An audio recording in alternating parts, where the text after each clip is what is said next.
As they settled, we are getting better. Break quickly at the start. Moving up at Cory's Flying Ice is down on the inside. Then followed over by Euromax Friends for Never. While Terrible Friend is the early trailer and going along. For the first turn, we have Flying Ice.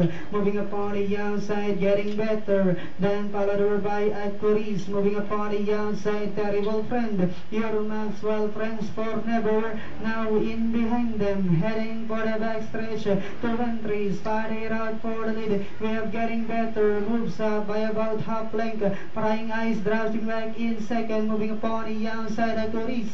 Then here comes Euromax together with Friends for Never. Now closing in while enter number 6 Terrible Friend now in behind them. Another part turn, we have getting better. Maintaining a length, ending up lead.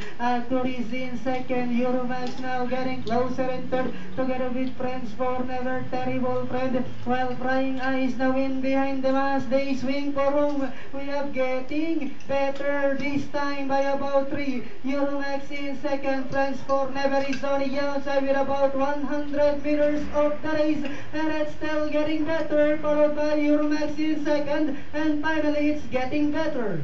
Second Euromax, Friends for Never at Cory's. Then comes Terrible Friend and Flying Ice. You just saw the instant replay of race number 3 dito sa ating Tuesday night racing. Unang tumawid sa meta itong number